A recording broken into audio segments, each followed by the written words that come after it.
final de la clase para que estén súper atentos durante toda la clase. Vamos a terminar con lo que es el sistema nervioso y ahora específicamente hablar sobre el sistema nervioso periférico. Cuando decimos sistema nervioso periférico, ya es todo lo que aquella inervación que se encuentra fuera del sistema nervioso central y que también podría estar integrada por algunas fibras nerviosas que se han originado en el sistema nervioso central, pero que ahora están fuera del sistema nervioso central, ¿verdad? Y nosotros de ellos conocemos mucho, porque casi están, por ejemplo, todos los pares craneales que van a estar fuera de él.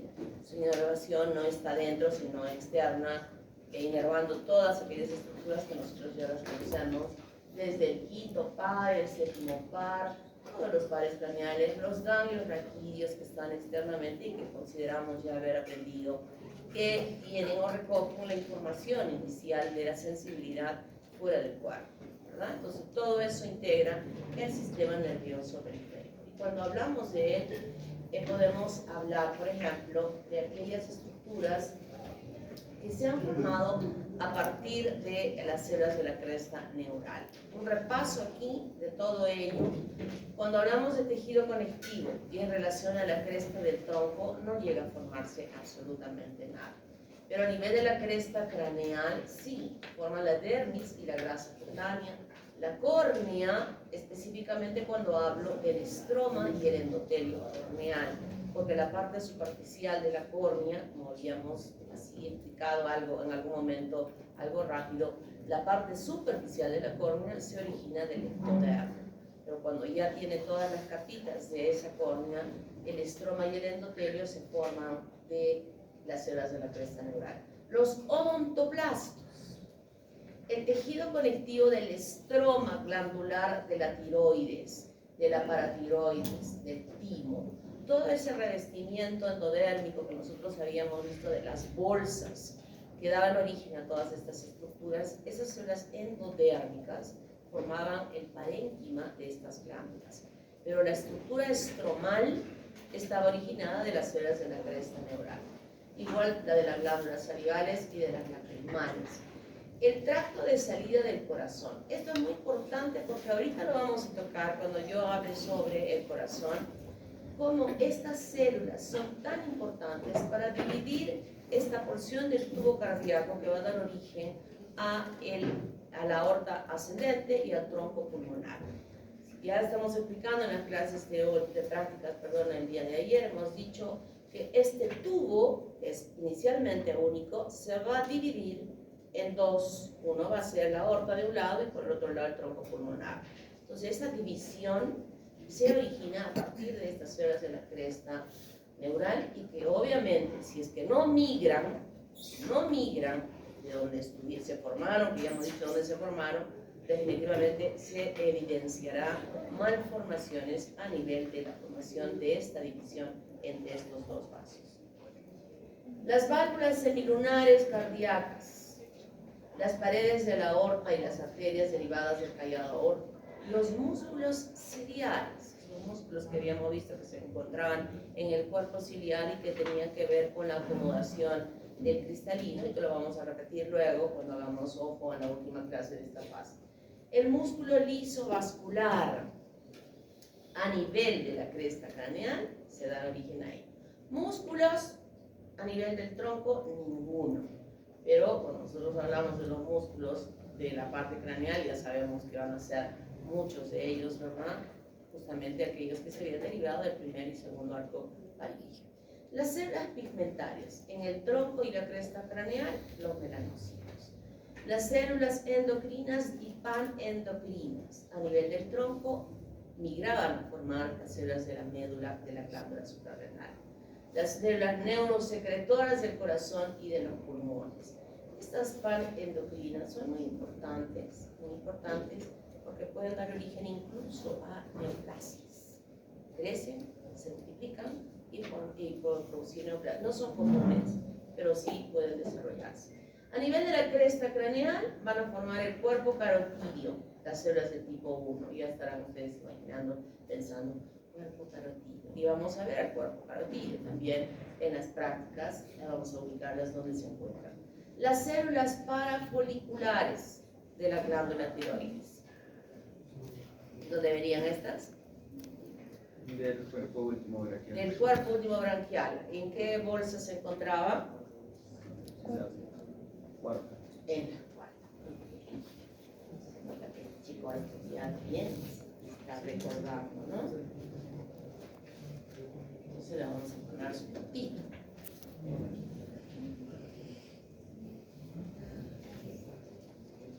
Vamos a ponerle su puntito. ¿Cómo te llamas, niño? Y con las células.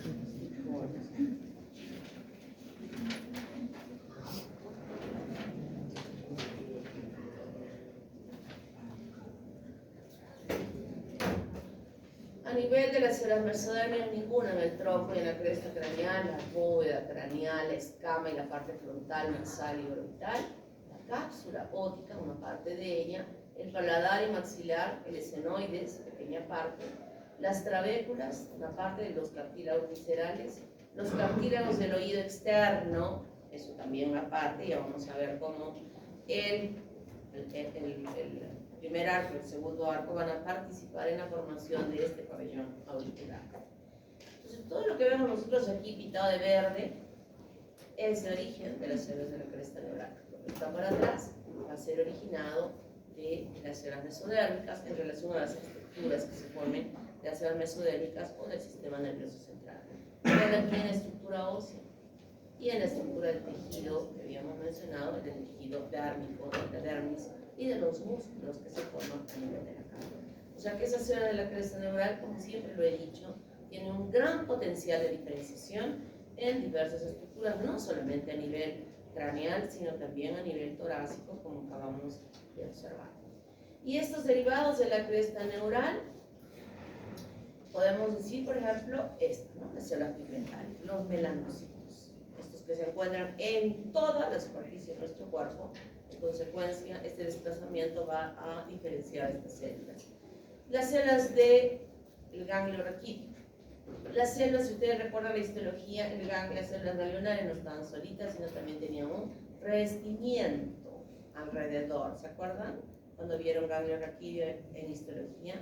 Los pericitos somáticos y los pericitos axónicos. Las celulitas chiquitas que estaban alrededor también se originan de ello.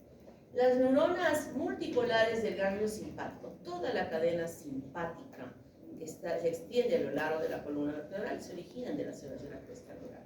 O sea, todo el origen de células nerviosas, ya sean como fibras, o sea, como neuronas, se originan de las células de la cresta neural. La glándula suprarrenal, aquí está justo la médula de la glándula suprarrenal, que producía ¿qué cosa? Catecolaminas. Catecolaminas, ¿verdad? Catecolaminas. Y las catecolaminas son neurotransmisores, entonces tienen origen nervioso. Málaga, Fernanda. Málaga.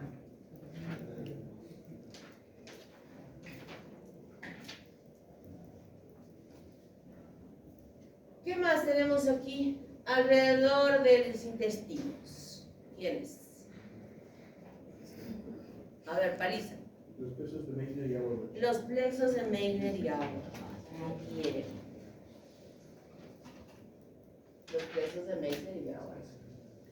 Toda la inervación de estos plexos importantes en el intestino que van a actuar sobre el peristaltismo del intestino, ¿no? Y vamos a ver ahora una patología que no permite esto cuando no han migrado las células de la cresta neural. Los plexos nerviosos son ganglios simpáticos prevertebrales, preaórticos, o sea, hay una cadena importante de todos ellos a lo largo de toda la extensión de nuestro cuerpo. Esto ya lo hemos estudiado muy bien. Y todas estas, desde que sale de aquí para afuera y desde que está para aquí para afuera, todo esto corresponde al sistema nervioso periférico. Es verdad que habrá algunas de estas fibras nerviosas del sistema nervioso periférico cuyo origen es central, ¿verdad? Todas las extensiones motoras que han nacido acá, sus extensiones se han originado del neuroepitelio.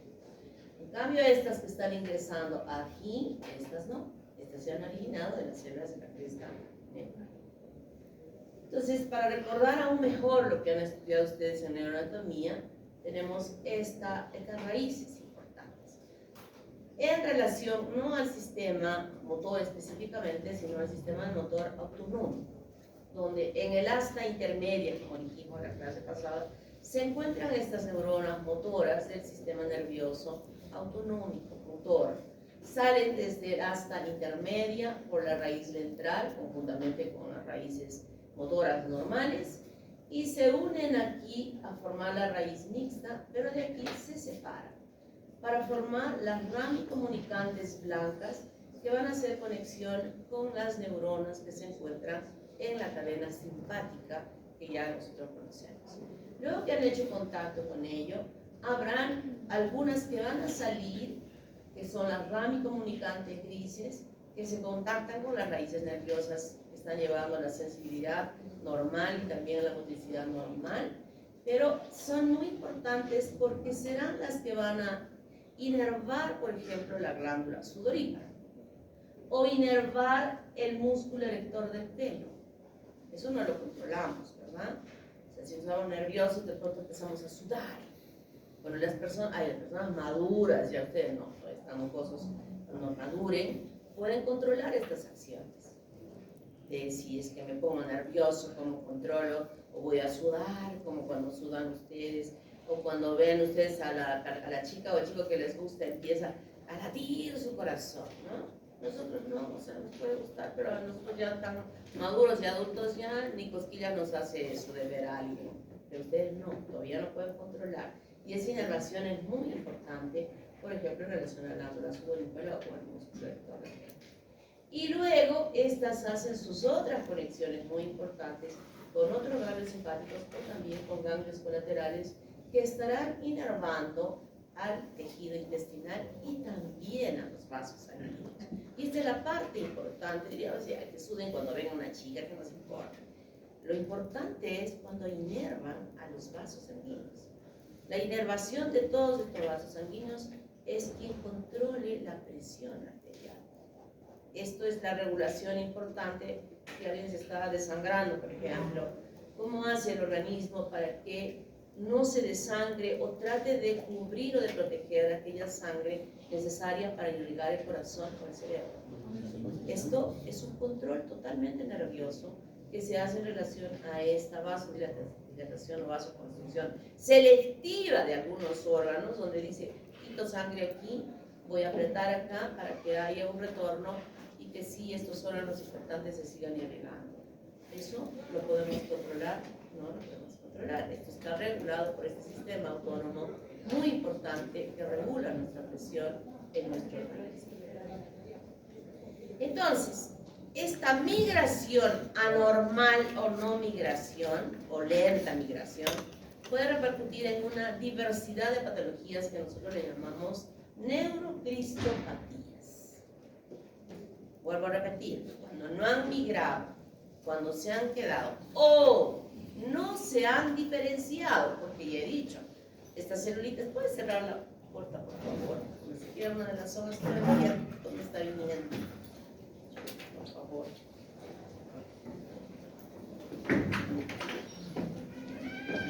Entonces puede suceder de que no tuvieron, que no migraron y que no se diferenciaron. Eso se puede traducir en diversas patologías. Por ejemplo, a nivel del tronco, que no hayan migrado las células va a producir una enfermedad que se llama enfermedad Hirschsprung o megacolon agangliónico. Esta enfermedad, ¿a dónde migraban las células de la cresta neural a nivel del tronco? Por ejemplo, al tubo digestivo. Paliza nos dijo, forman los plexos de Meissner y Auerbach. Entonces no van a formar los plexos de Meissner y Auerbach y ese niño no va a tener peristaltismo. Es un caso que lo vamos a ver en la práctica, muy importante. Entonces, al no tener peristaltismo, hay producción de heces. La primera deposición del niño se llama meconio, pero no es evacuado. Sale de pronto un poquitito de deposición, se le revisa el ano, sí está permeable, no está cerrado, debería salir. Y de pronto en los días siguientes ya su barriguita empieza a balonarse. Se le hace el diagnóstico, se le toma una radiografía y se ve que hay una masa de heces que está impidiendo que pueda, primero que no salga y que esté retrogradamente formando gases y acumulación de más heces, ¿no? Eso se llama enfermedad de Hirschsprung. Y lo que se tiene que hacer, porque el niño chiquitito, pequeñito, es abrirle en el abdomen, se hace una incisión a nivel alto para evidenciar el colon transverso. Esto usualmente se produce en el colon sigmoides, cuando ya está colocándose ahí la deposición. Entonces se hace un cortecito en el colon transverso y luego se expone externamente este cortecito para que por ahí salgan las heces. Hasta que las asas de lo que están así dilatadas alcancen su tamaño normal. Eso va a pasar en unos meses, cuando ya esa evacuación la incisión se llama colostomía, así se llama. Entonces cuando ya se ha corregido en el tiempo, el diámetro está ya normal para poder unir al diámetro anterior. Y entonces es una cirugía que se hace en el hospital con un patólogo que tiene que estar haciendo biopsias por congelación. ¿Qué son las biopsias por congelación? Esto lo usamos cuando hay cáncer, o en este caso, por ejemplo, ¿no? Que se retira el tejido y se manda inmediatamente al patólogo, en ese momento de la cirugía, para que él congele ese tejido. Y con unas cuchillas especiales se corta el tejido en unas láminas tan finitas, es una coloración rapidísima, y se observa al microscopio. Eso es lo que se hace en estas biopsias de congelación. Si dice, ¿hay cáncer? No, ya no hay. Entonces ya hasta ahí cortamos. Y en este caso, ¿hay celulitas de Meissner? ¿Hay plexos de Meissner y Auerbach? No hay. Seguimos cortando. ¿Hay plexos de Meissner? No hay. Seguimos cortando. Hasta que nos dice, sí, ya hay plexos. Pues hasta ahí se corta y se une con el otro extremo y seguimos abierta la colostomía. Hasta que no evacúa nada ya por la colostomía, es que la cicatriz está perfecta y el niño puede evacuar normalmente a través del ano, ¿no? Esa es una cirugía que se hace para poder corregir este problema de no evacuación que se llega a producir. A nivel de la cresta neural, defecto de la aceptación aortopulmonar del corazón, lo que dije hace un ratito, hoy te lo vamos a explicar ya en lo que corresponde. Defectos de la cámara anterior del ojo, no forma el estroma ni el endotelio de la córnea. Labio leporino, paladar hendido, ambos esto ya lo hemos dicho. La displasia frontonasal también lo hemos estudiado. El síndrome de B. George, ahora ya aumentó otros síndromes. Aquí hay hipoparatiroidismo, deficiencia tiroidea, displasia del timo, que conduce a una inmunodeficiencia, defectos del tracto de salida del corazón y de los arcos aórticos. Miren cuántas anomalías se llegan a presentar en este síndrome de B. George. Algunas anomalías dentales, claro, si no produce, ¿qué cosa? La niña de la... ¿Ah? Si no produce dentina, porque no hay... ¿No? ¿Dónde la niña? Álvarez.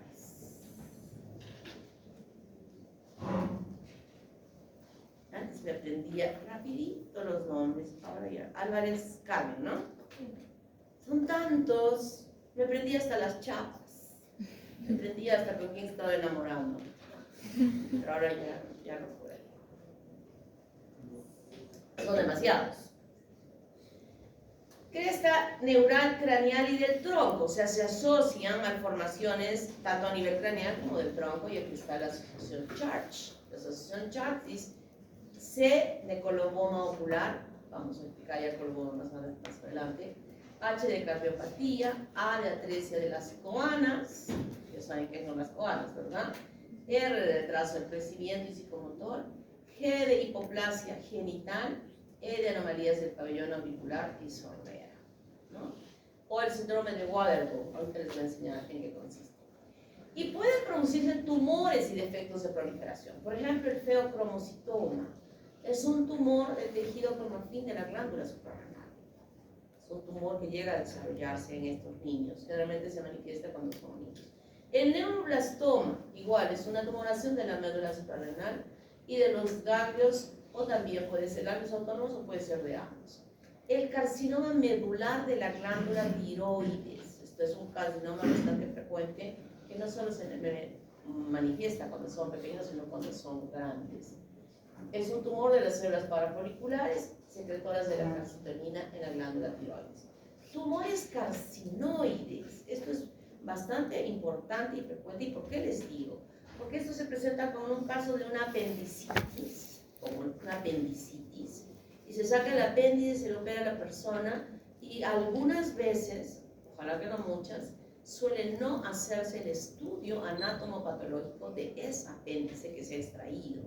Y debe hacerse, porque podría estar escondiendo que ese origen de esa apendicitis, que ya sabemos que se ha puesto como una salchichita, que ha dolido mucho, etcétera, etcétera, esté escondiendo células neoplásicas. Entonces es importante que luego que se ha hecho el procedimiento de extirpar este apéndice, vaya al patólogo y que nos diga apendicitis, muy bien, o de repente nos puede decir que hay tipo carcinoide. Y cuando a veces no se hace esto, esa persona que ha tenido el tumor es uno de los más agresivos que hay. En el corto tiempo después de la cirugía se invade todo su organismo y muere. Lo que se pudo haber previsto si es que se hace este estudio, que hay que recomendar siempre. No podemos dejar de lado, debe ser algo así. Neurofibromatosis o enfermedad de von Rickenhausen son tumores que se desarrollan en los nervios periféricos, o sea, no dentro del sistema nervioso central, sino en los nervios periféricos. Yo había dicho que el nervio periférico es aquel que sale del sistema nervioso central y que podría estar alojándose incluso dentro de la calota. O sea, no necesariamente tiene que estar fuera de la calota para hablar del sistema nervioso periférico, porque está la masa cubierta por la calota, pero ya está dentro el sistema nervioso y ha podido salir en ese espacio, como habíamos visto, de los pares craneales. Entonces son tumoraciones que pueden producirse incluso intracranealmente, no dentro del sistema nervioso central, sino intracranealmente, que hay manifestaciones de tumoración. O las vemos externas, como vamos a ver en una imagen. Defecto genético de las células de la cresta neural en relación al albinismo, por ejemplo. Ya habíamos dicho que estas celulitas que pigmentan nuestra piel se originan de las células de la cresta neural. Pudiera ser no simplemente que no haya migrado, sino que haya una alteración en el metabolismo de esas células para la síntesis de la melanina. ¿Verdad? ¿Cómo se llama esa enzima? Que sintetiza la melanina, que da lugar ya a la síntesis de ella, la acción de esta enzima que puede producir pigmento. Es un estudiado. Síndrome de Treacher-Collins. Miren, creo que no habíamos visto de Treacher-Collins cuando hablábamos de, ¿no? Tenía hipoplasia malar, una falla aquí, micrognatia, ¿se acuerdan? No había labio leporino. Diferente al síndrome de Pierre-Robin, que sí podía haber paladar hendido, pero en este caso no, solamente estamos viendo la micrognatia, que ahora ya se puede corregir con arneses que se colocan al niño, y este niño sin maxilar inferior, luego llega a tener en el procedimiento que se llega a realizar en ellos, con estos arneses que se les coloca en el maxilar inferior. Síndrome de DiGeorge, que ya lo hemos dicho, miren, parecen pacientes normales, pero llevan tantas malformaciones, tantas alteraciones, que a veces por una de ellas se empieza a investigar y se determina que está asociado a este síndrome de DiGeorge, porque tiene defectos cardíacos, alteraciones faciales, alteraciones en la inmunidad por una hipoplasia o una displasia tímica, alteraciones de la hipocalcemia. Entonces cualquiera de ellos se puede ir manifestando y cuando se van asociando ya entra dentro del síndrome para poder reconocer. Síndrome de Waterworth, miren aquí, generalmente estas personas no tienen una posibilidad de gestar, pero parece ser que no era tan severa la situación, que esta señora sí pudo tener su hijo, y tienen una característica especial, ¿no? Hay grados, ¿no? Miren, en ella, por ejemplo, es una fase casi normal, pero esta fase ya no hay retraso mental, ¿no? Allá hay retraso mental. Entonces, esta aclaración de la pilosidad en el pelo es algo muy característico que se llega a presentar en ellos, ¿no? Había una bailarina que se llamaba Tongolele, que tenía un mechón blanco en su cabeza hace unos 8 años, y esto se parece a... No, ella no creo que haya tenido esto, yo creo que ella se lo pintaba o era algo característico en ella. La neurofibromatosis de von Rickenhausen, como dije, es una tumoración en el sistema nervioso periférico que puede ser intracraneal, como este actor, que es un actor de cine, es una película de este chico, que es su inteligencia normal, pero ya habían deformaciones como consecuencia de estas tumoraciones. Lo grave es que si es intracraneal pueda comportarse como un tumor que ocasione un daño bastante severo en esa persona. O es externo. Y también aquí hay grados, porque a veces solo aparecen como unas manchitas de color marrón en la superficie del cuerpo sin aparición de estos tumores. Pero otras veces está como estamos viendo en este caso. ¿Alguna pregunta hasta aquí?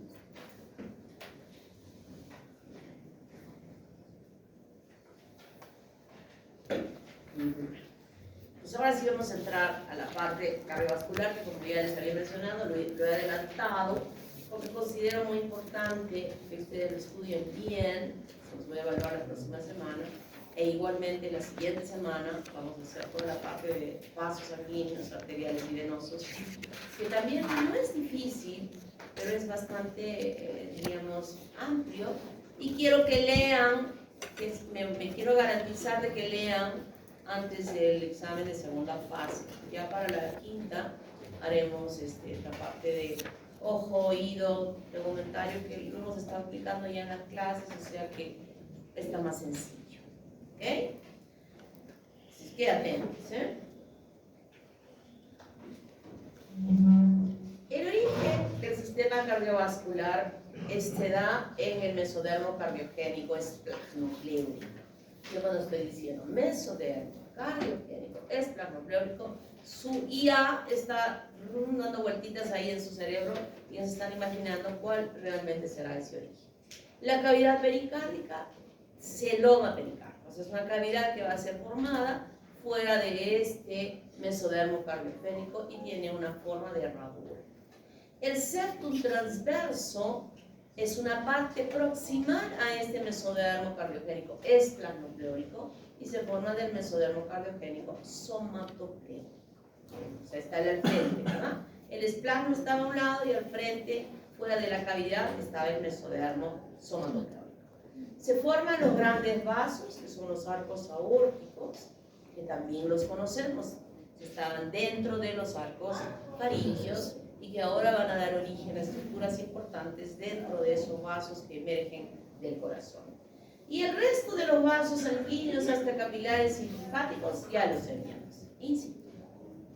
Del mesodermo in situ, del mesodermo esplanopleúrico o del mesodermo, creo que les he preguntado ahora algo sobre esto, ¿no? ¿Sí? Hay una preguntita sobre los vasos, ¿no? ¿Por eso he tocado el músculo? Arteria. Sí, he tocado, creo que sí he puesto. En alguna de las claves he puesto.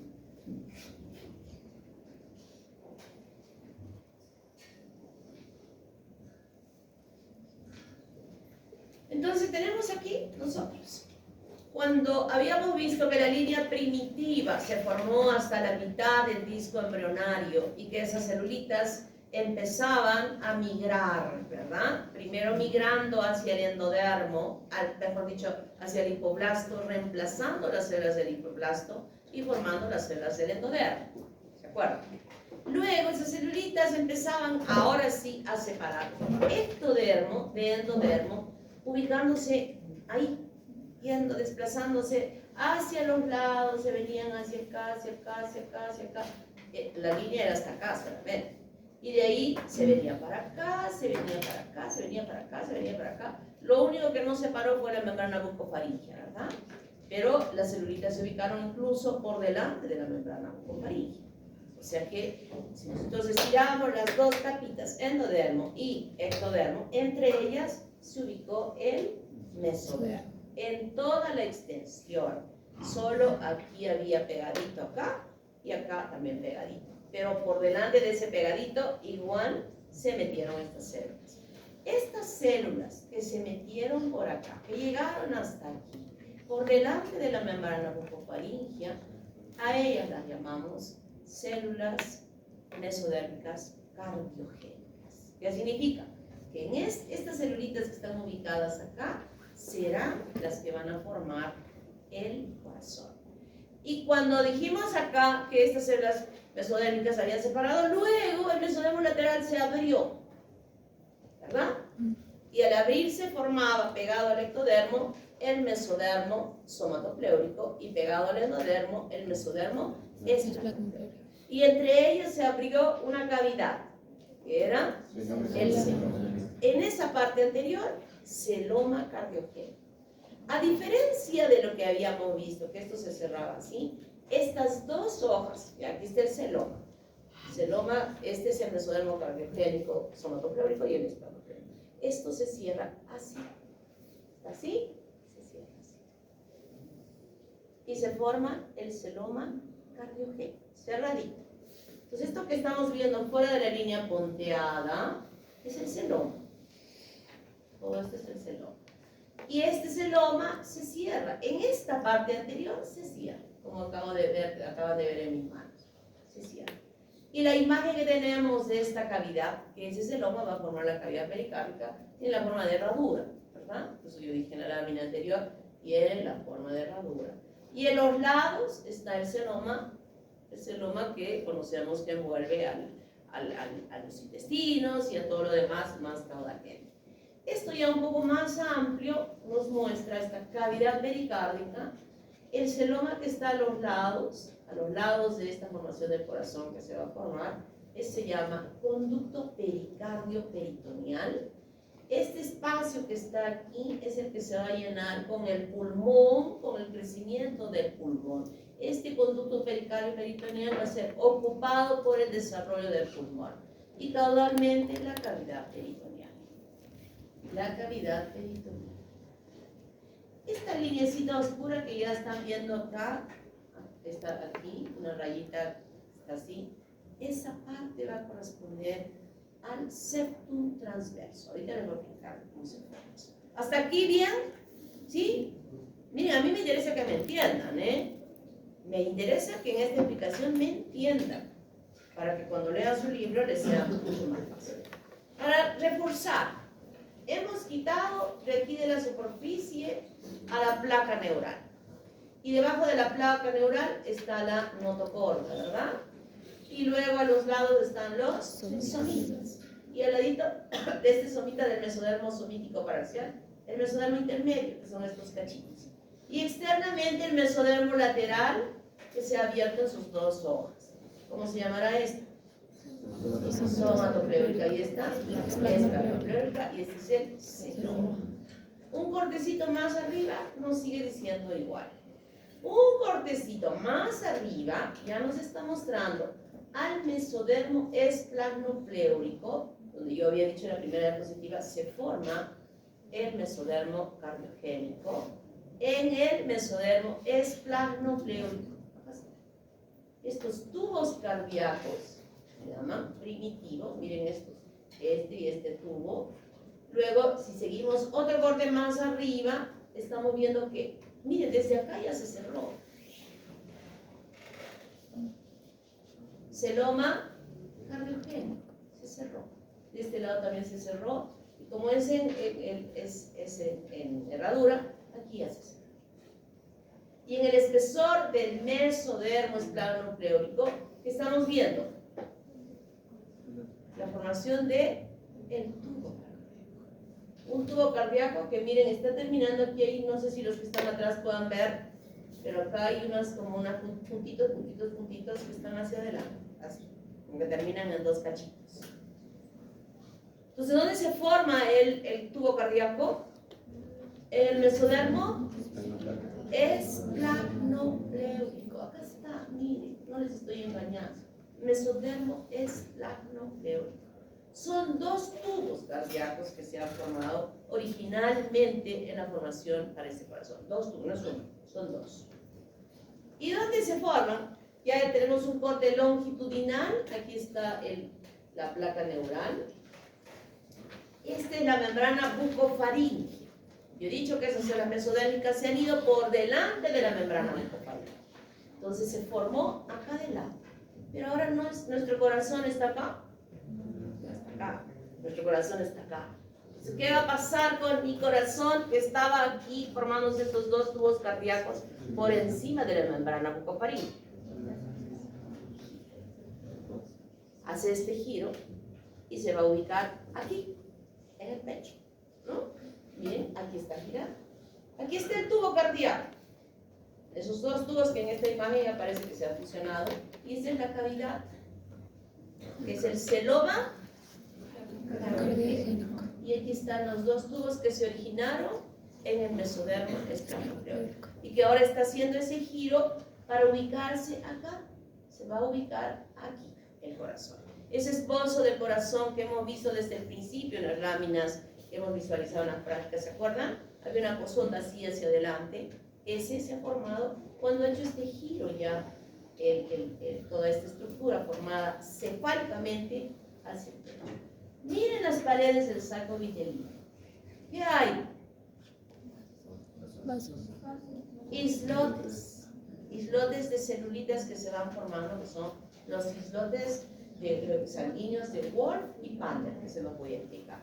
Igual aquí, miren cómo se está formando aquí, esto ya lo conocemos, todo eso, cómo se van formando esos vasitos a ese nivel. Mesodermo es plasmocleuco. Y en ese mesodermo plasmocleuco se forman estos acúmulos de células angiogénicas. Ese tubo cardíaco, ¿de dónde se originó? Se originó de un montón de estas celulitas, de estas, montoncitos de celulitas, que luego las celulitas van dejando caer, o organizándose como circulitos, dejando caer algunas células en su interior. Ahora estas que están así se juntan y se forma esto. Y otras con otras se forman, y así se formaron estos tubos cardíacos. Originariamente de estos acúmulos de células angiogénicas. Y nosotros tenemos un corte acá y ya vemos cómo estos acúmulos angiogénicos que se encuentran en el mesodermo plasmocleuco cardiogénico serán quien den origen a esos dos tubos que ya los hemos visto anticipadamente en una diapositiva anterior.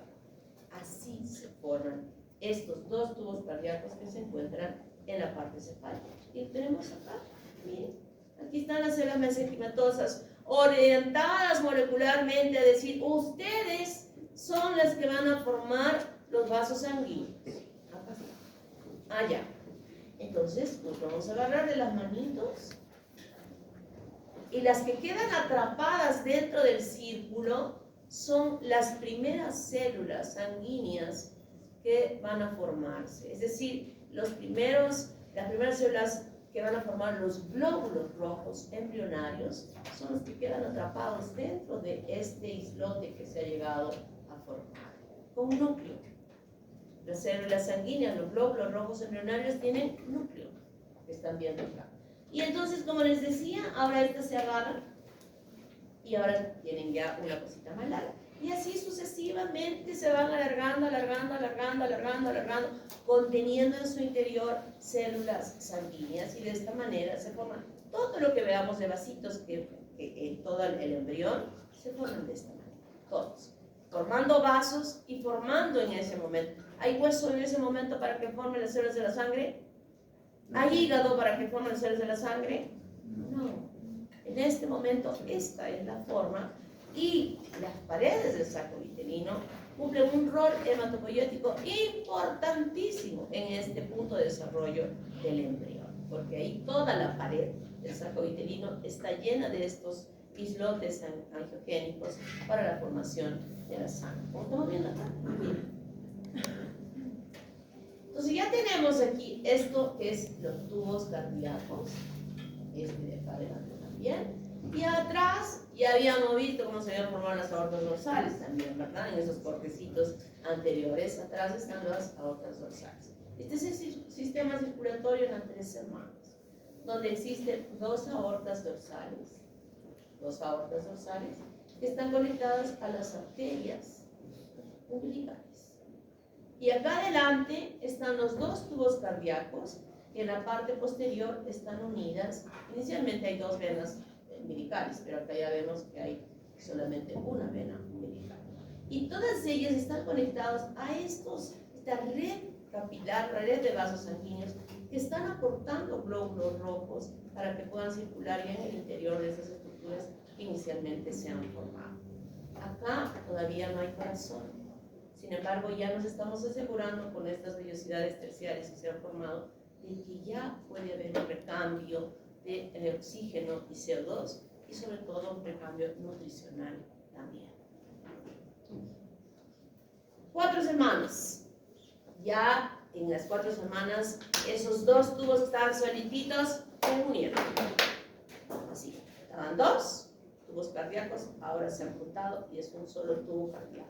Pero un solo tubo que no se une en toda su extensión, porque miren, acá está. Hasta aquí está unido ya los dos, pero en esta parte está como separadita estos tubos cardíacos totalmente independientes. Y en la parte caudal también están juntas, este es el tubo cardíaco, miren, todo esto es el tubo cardíaco único. Y atrás también siguen separados en aquellos cuernos que salen del seno venoso y que estamos viendo en la práctica a esta semana, en la primera práctica de esta semana. Lo demás es importante, ¿por qué? Porque aquí tenemos ya la aorta dorsal unida y esta parte caudal del tubo cardíaco que ha formado en esta parte a la aurícula está unida a lo que sigue, que es el seno venoso. Y el seno venoso tiene 2 cuernos, derecho e izquierdo, y a cada seno venoso le llegan 3 vasos importantes. Uno, que se llama conducto de Cuvier o cardinal común, y esta está recogiendo la sangre de la cardinal anterior y esta está recogiendo de la cardinal posterior. Luego está conectada a ella también la vena umbilical y también está conectada la vena viteliana. Entonces, a cada lado, por eso les decía, hay 2 venas umbilicales. Al final hay 2 venas umbilicales, una, ¿verdad? Ya les voy a explicar la próxima semana cómo desaparece esa y creo que y en la parte superior, miren, hay una parte que se llama, de la unión, se llama saco aórtico. O sea, la parte más superior de la unión del tubo cardíaco se llama saco aórtico. Y ese saco aórtico recoge de ambos lados, o tiene conexión a ambos lados, a estos vasos que ya los conocemos. Se llamaban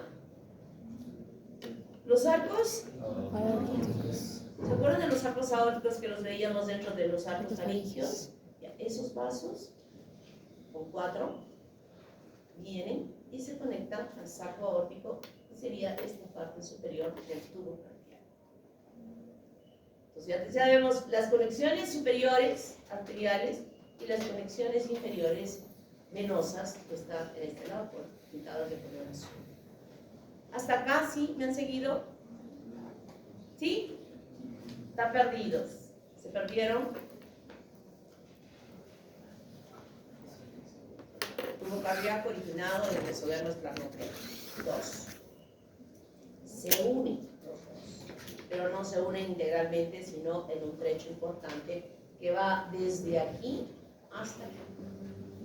Un solo tubo cardíaco, con una sola luz. Estos 2 vasos, estos 2 tubos cardíacos, se fusionan y forman un solo tubo cardíaco. Este tubo cardíaco, en un extremo está el saco aórtico, ahorita vamos a ver más detalladamente, y en el otro extremo está el seno venoso. Y entre ellos está el ventrículo y la aurícula. Y aquí caudalmente, cada seno venoso, mejor dicho, el seno venoso tiene 2 cuernos, y cada cuerno recoge sangre de 3 venas importantes: cardinal común, vena umbilical y viteliana. Y por acá arriba, el saco aórtico recoge la sangre de los arcos aórticos, que ya los conocemos. No creo que sea difícil recordar eso, entender, ¿verdad? Muy bien.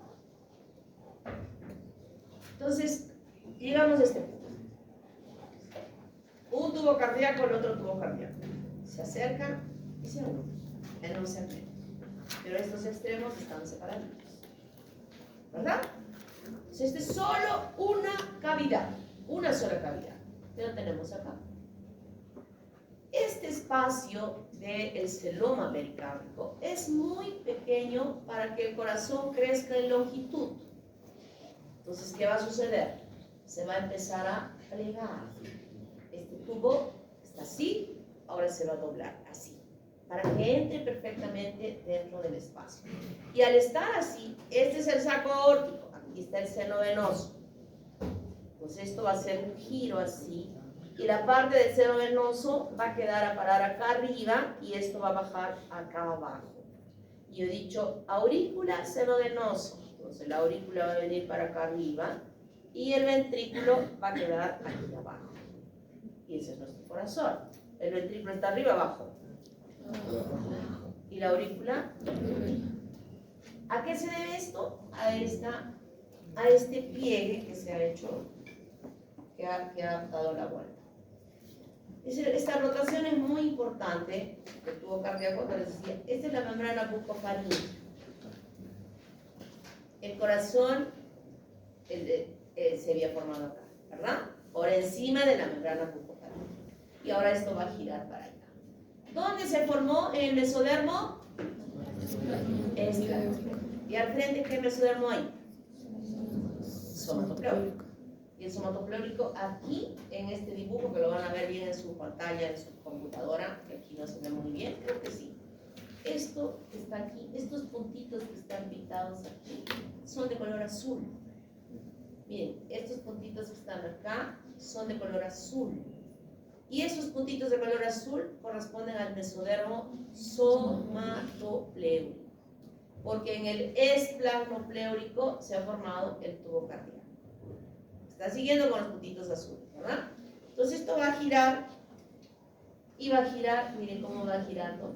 Ya la membrana bucofaríngea está acá, la placa neural está creciendo, está viniendo para acá.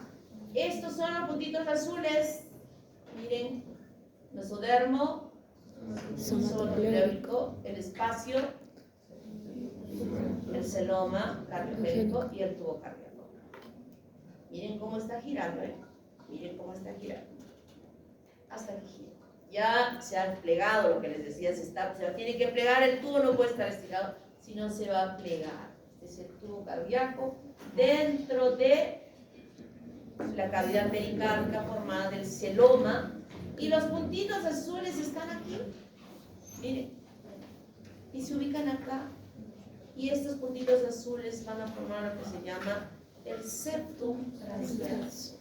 Y el septum transverso es una estructura, es parte de una de las estructuras que forman parte de la formación del diafragma. ¿Dónde tengo el diafragma? Aquí. O sea, el diafragma tiene varios componentes y uno de los principales es el septum transverso. Y ese septum transverso no solamente va a ser parte del diafragma, sino va a ser parte importante, como se lo va a explicar la próxima fase, de la formación del hígado. Miren el giro, Miren este giro.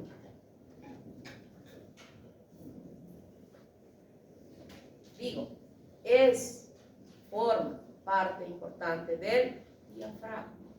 Ya sabemos que el diafragma está por debajo del corazón. Sabemos que el diafragma está por debajo de los pulmones. Miren, tremendo giro que hacen estas células del mesodermo cardiogénico somatopleórico para formar el diafragma. Puedo hacer sobre esto que acabo de decir, puedo hacer 800.000 preguntas, pero me las van a responder y me haya entendido. ¿Entendieron? ¿Sí? Y puedo decir, el mesodermo somatopleórico cardiogénico da origen a. ¿Qué me responde?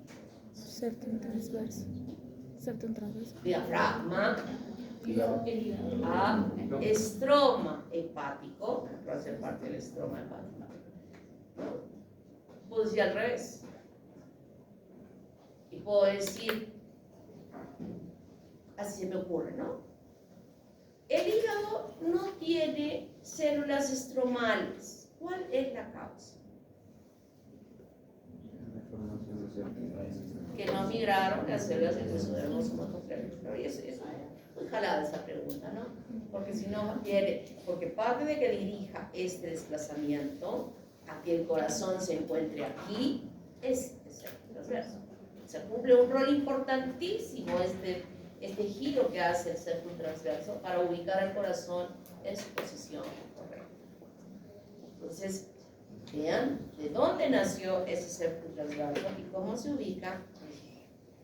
Para entender mejor, y así es, cosas no entienden, ya Yo regreso a anatomía. El doctor Vargas ha dicho, envíemelo, doctor, yo los voy a recibir con mis brazos abiertos y hechos los brazos. Yo lo recibo con mucho cariño. De hecho, creo que ellos no quieren regresar. Algo les has hecho. Bueno, miren. Los somitas que se encuentran supercefálicamente, les llamamos siempre somitómeros.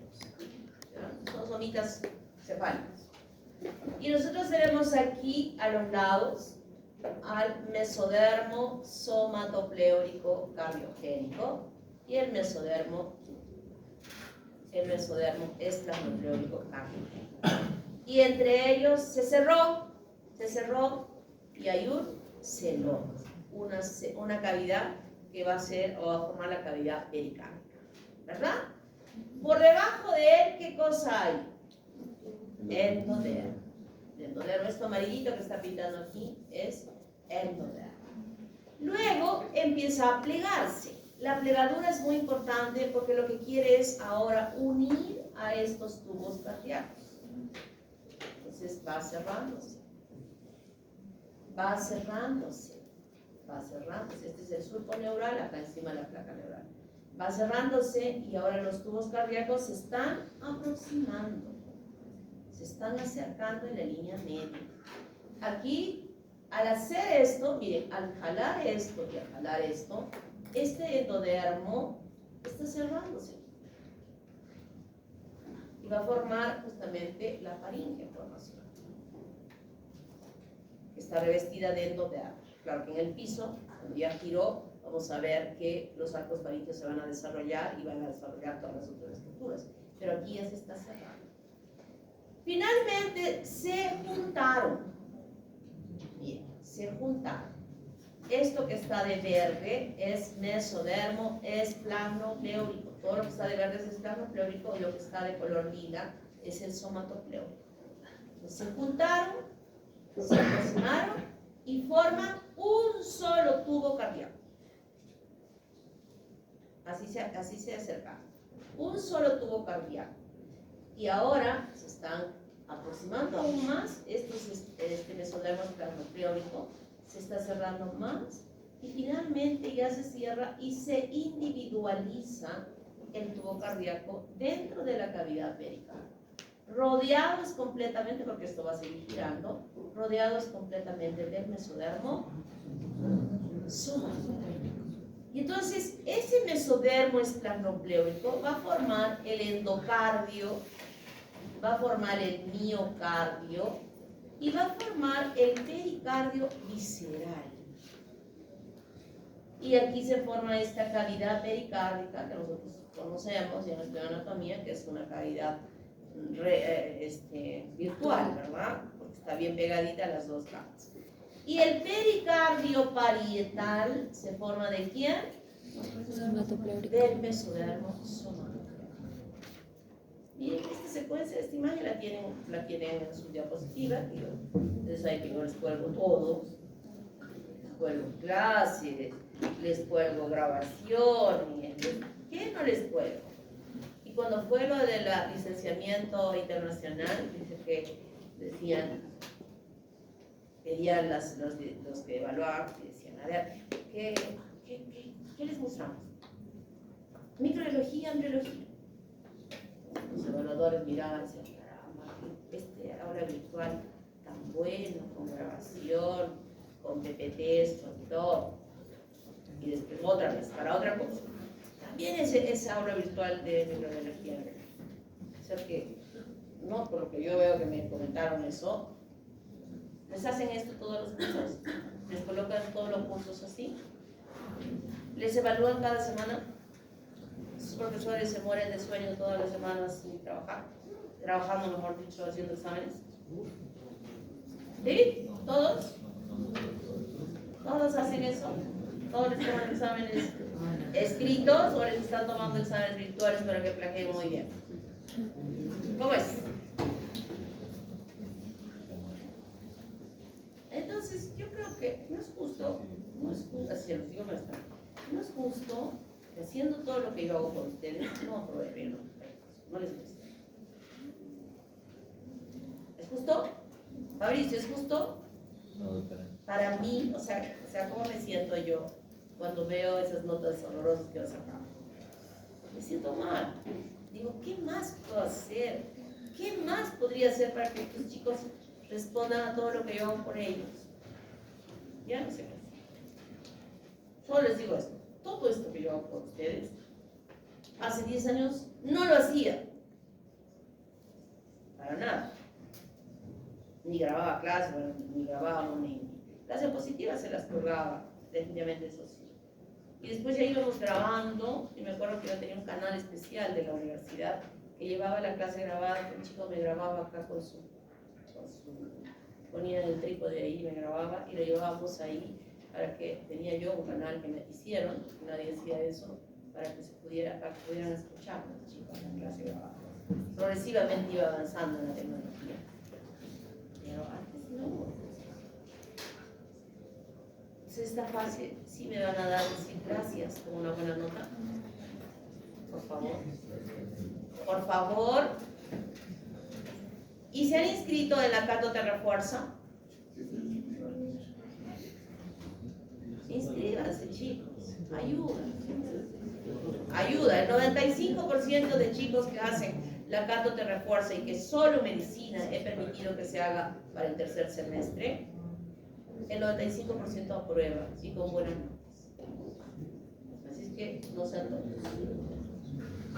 Diferenciación del tubo endocárdico, ya hemos dicho, ¿no? ¿Cómo se va a diferenciar este tubo en todos estos componentes que histológicamente ya lo conocen, del endocardio, miocardio y pericardio, y con todos los componentes importantes de diferenciación de esa musculatura cardíaca, que es especial, que es diferente, para un funcionamiento correcto? ¿Cómo se va uniendo los dos tubos? Forman un solo tubo y luego se dobla para permitir que la aurícula esté aquí arriba y el ventrículo quede acá, y esta es la imagen que nosotros tenemos del corazón. Y dije que estas partes no se llegaban a cerrar, que van a estar conectados con estos arcos aórticos posteriores.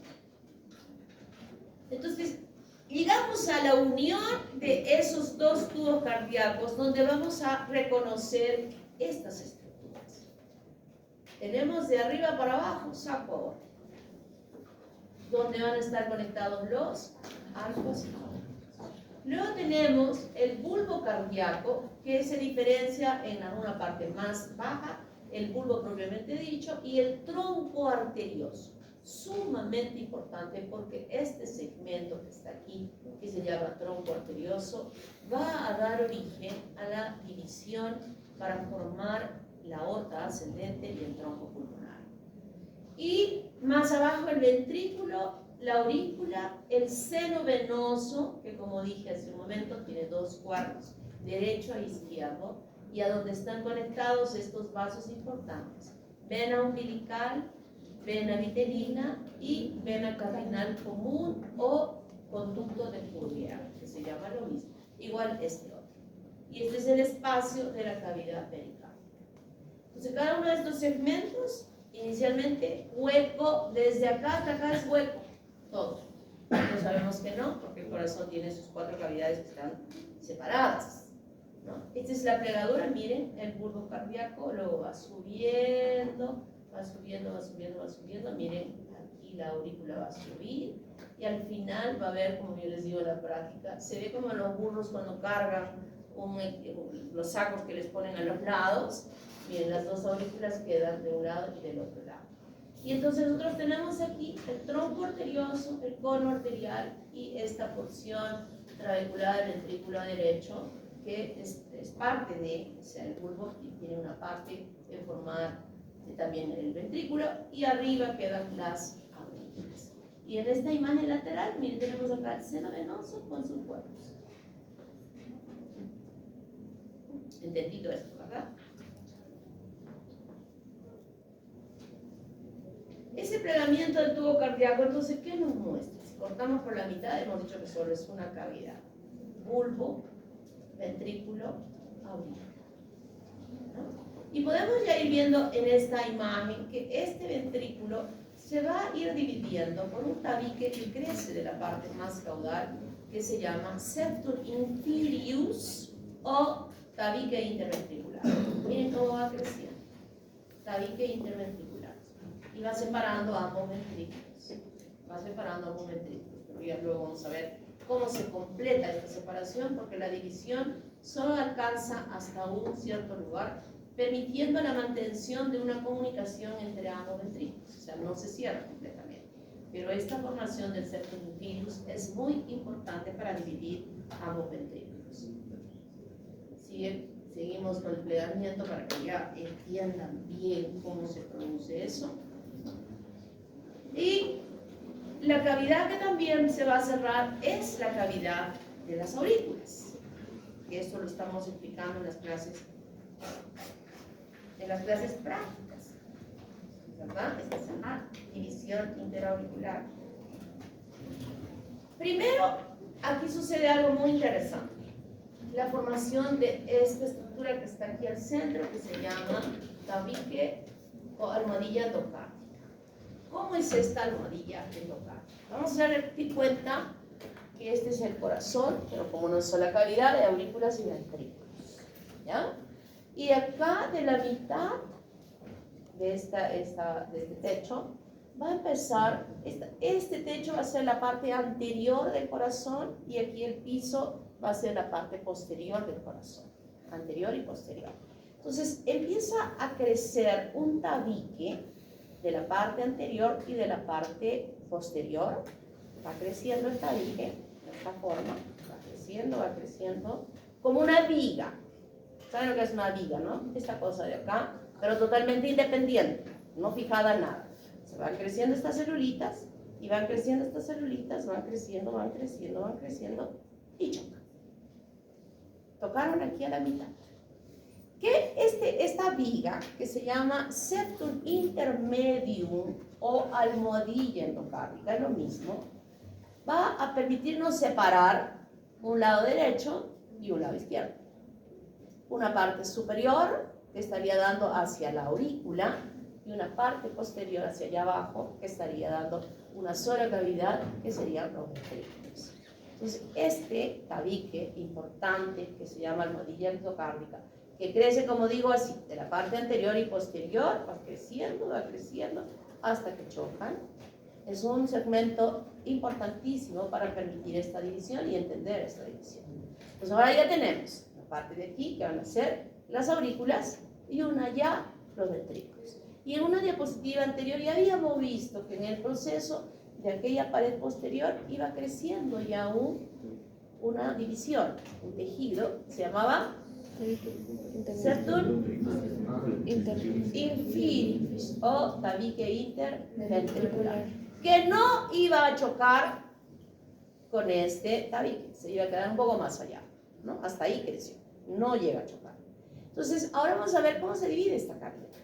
Entonces, por aquí va a caer una cortinita a la mitad, va cayendo la cortinita, separando ambas cavidades, pero no llega a chocar al septum intermedio o a la almohadilla endocárdica y queda un espacio entre ambas. Eso se llama ostium primum. Del lado derecho, este es el izquierdo del derecho, del lado derecho vuelve a crecer de la parte anterior y superior otra cortinita. Va creciendo la cortinita, va creciendo. Y en el transcurso, aquí está el septum primum y aquí está creciendo el septum secundum. Pero cuando está creciendo, esta membranita, esta cortinita empieza a envejecer. Se empiezan a formar como unos poros, como una tela vieja, que luego estos huecos, como esos pantalones que usan ustedes todos rotos, como que se junta y se forma un gran orificio. Y esta va creciendo, pero tampoco llega a contactar a la almohadilla endocárdica. Pero este pedacito de cortina del septum primum sí sigue creciendo y choca a la almohadilla endocárdica y borra el ostium primum. Este hueco que ha aparecido en la cortina del septum primum ahora se va a llamar ostium secundum. Y aquel espacio que se ha formado, porque el septum secundum no ha crecido hasta chocar y ha dejado un espacio, se llama agujero oval. Y de esa manera se forman y van a haber otros componentes más que voy a explicar que van a participar en la formación de esta división interauricular. Y tenemos acá esto redondito, es el armadillón endocárdica o septum interno. Crece la primera membranita, que es el septum primo, no choca, deja un espacio, ostium primo. Luego, al lado crece esta otra membranita, en el lado derecho, que es el septum secundum. Ahora la membranita envejeció y formó este espacio, que es el ostium secundum, y el septum primo siguió creciendo hasta alcanzar al armadillo endocárdica. Este sigue creciendo y deja un espacio que se llama el agujero oval. Esta es una visión como la que yo explicaba hace un momento, pero si la vemos de aquel ladito, la vemos de allá, de los lados, vemos justamente el septum primo. Miren cómo empieza a envejecer, no cerró ostium primo, todavía sigue creciendo el septum intermedio, envejece y se forma el ostium secundum. Crece el septum secundum, va creciendo el septum secundum y deja este huequito acá, que se llama agujero oval. Y detrás, miren, aquí hay una sombrita punteada, está diciendo por acá atrás está el ostium secundum. Las membranas no están así, las membranas están así, separaditas. Estas membranas separaditas permiten que si esta parte de aquí es hasta acá es mi agujero oval, ¿no? Y acá mi mano es el ostium secundum, la sangre puede pasar por el agujero oval y se mete por el ostium secundum. No está cerrado. Está. ¿Y por qué no está cerrado? Porque la presión que hay aquí es tan intensa que puede empujar al septum secundum hacia acá. Entonces mantiene esta separación siempre abierta, permitiendo que la sangre fluya de esta manera. O sea, que ingrese por acá y que luego pase por allá. Que ingrese por acá y pase por acá. Aquí en el dibujito pareciera que estuvieran juntas, pero en realidad no lo están. Están separadas. Hasta el momento del nacimiento. ¿Ok? Hasta el momento del nacimiento. ¿Cómo se llama este? Almohadilla endocárdica o septum intermedio. Esta es la viga importante. Septum primo. Este orificio inicial, ostium primo, que se cierra. Este va a seguir creciendo y se va a cerrar cuando esta membrana envejezca y forme el ostium secundum. Lo mismo. A veces les pongo esto para que repitan por repetición y aprendan. Miren cómo va bajando. Aquí es como se está formando el tabique de esta división del septum intermedio. ¿Cómo se está formando? Ya se formó. Septum primo. Aquí está envejeciendo la telita, ya creció el septum primo hasta chocar. Y el septum, y miren cómo se formó bien completo. Septum intermedio. Aquí está perfecto. Viene la sangre y empuja y se va para allá. Ojo, esta sangre no toda va para allá, también se viene para acá, por si acaso, también viene para acá. ¿Cómo se amplían las cavidades? Esas aurículas primarias se originan del tubo cardíaco, esas que habían quedado a los lados como el burro que tenía cargado a ambos lados, así, esas son las aurículas primarias. Y esas van a formar las porciones trabeculares de las aurículas. Pero las porciones lisas de las aurículas se forman por otras estructuras. Por ejemplo, la formación lisa de la aurícula derecha se va a producir por incorporación del seno venoso derecho. Lo tenemos acá. Esas son las aurículas, porciones lisas, chiquitas, pequeñitas, pero ahora se van a ampliar cuando el seno venoso forma parte, ese seno venoso. Aquí en el corazón no hay apoptosis. Aquí todo ese tejido tejido que formó parte del tubo cardíaco se incorpora para formar parte de las paredes de estas aurículas derecha e izquierda en sus porciones lisas. Y aquí estamos viendo, miren cómo va metiéndose el seno venoso.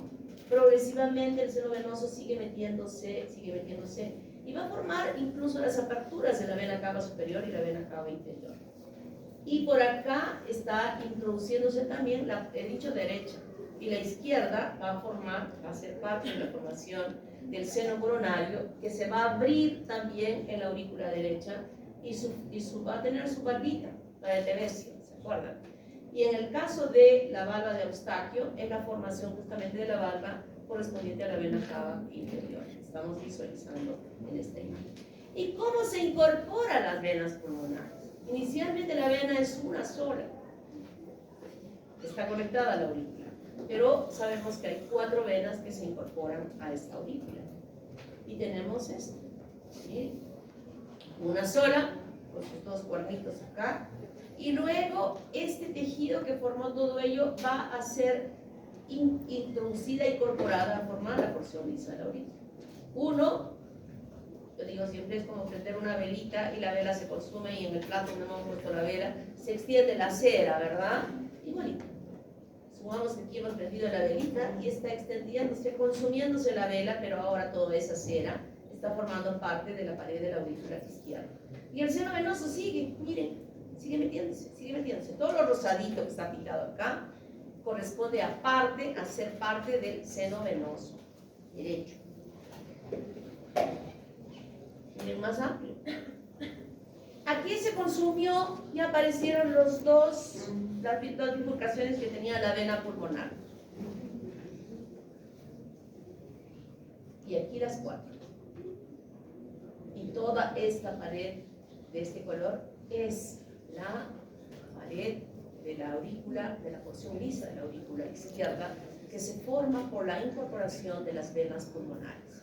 Y en el lado derecho, por la incorporación del seno venoso del lado derecho, y también parte del cuerno del lado izquierdo en la formación del seno coronario que se está abriendo.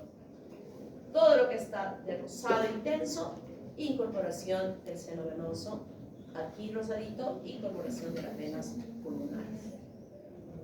¿Y cómo se forman las valvas? Las valvas, en el caso de esta división interauricular, interventricular, aquí, estas valvas, las válvulas de la mitral y la tricúspide, se forman por proliferaciones subendocárdicas.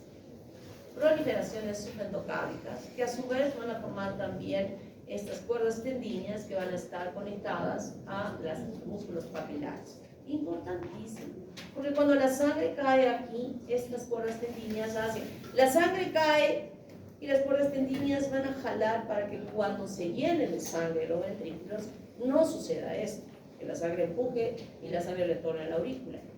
Las puertas tienen sus cordoncitos que las mantienen ahí fijas, puestas, para que esto no suceda. Y en el caso de las valvas sigmoideas, son proliferaciones subendoteliales. Subendocárdicas, subendoteliales. ¿Cómo se miran la forma de estas? Y la tabicación interventricular, ya dije hace un momentito, se producía por un crecimiento de un septum inferius, ¿verdad? Que iba creciendo, pero no llega a completar completamente. Sigue creciendo. Aquí está ¿quién? Este es el septum intermedio, palmadilla de la pata. Este va creciendo, sigue creciendo, pero llega solamente hasta aquí. No cierra. O sea, tiene un borde cóncavo que está proyectándose hacia ese sector. Este cono arterial importantísimo se va a dividir, he dicho, el tronco. Falta un minuto, niñas, por favor. Se divide por las células de la cresta neural que han migrado aquí para formar las crestas vulvares, derecha e izquierda. Esta división es muy especial porque crece en espiral, se forma en espiral.